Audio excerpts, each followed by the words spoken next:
Morning everyone. Life with साक्षीच्या episode number 91 मध्ये तुमचं स्वागत आहे. आता आपले लवकरच 100 एपिसोड कंप्लीट होतील आणि आज आहे श्रावण सोमवार. श्रावण सोमवारच्या पण तुम्हा सर्वांना हार्दिक हार्दिक शुभेच्छा. आणि आमच्या मम्मीची परत खडखड खुडखुड खुडखुड चालू झालेली आहे. कसं वाटतंय मम्मी?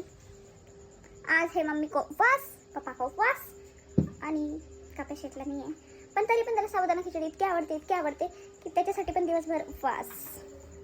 आणि काल पप्पा गेले होते शिर्डीवरून देवगडला. काय गं मम्मी?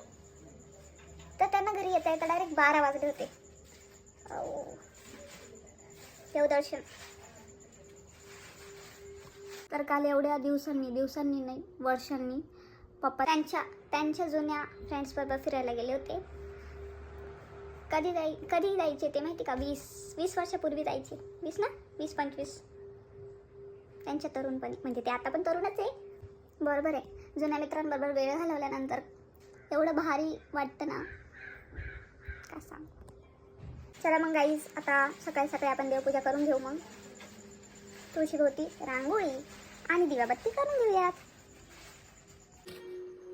पप्पाने आणलेले आहेत पेढे, पण हे कुठले अजून आम्हाला माहितीच नाही. हमने पूछा ही नहीं, अभी पूछ के आपको बताऊंगी.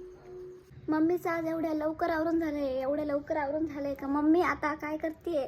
सकाळी पप्पांचा फोन घेतलाय आणि पप्पांचे काल सगळे जेवढे फोटो काढलेले ना तेवढे सगळे फोटो पाहते.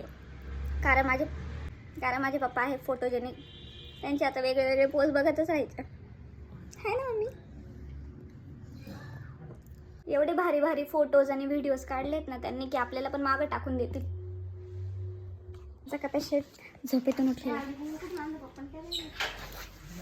आमचा कपॅ शेट निद्रेतून उठलेला आहे आणि त्याचं पण आवरलेलं आहे. आणि हा गाईज, मला विचारायचंच राहिलं. पप्पा उठलेले. पप्पा पेढे कुठले होते?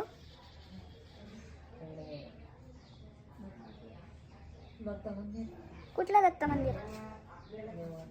देवगडचे पेढे होते, म्हणजे देवगडचे पेढे आहेत.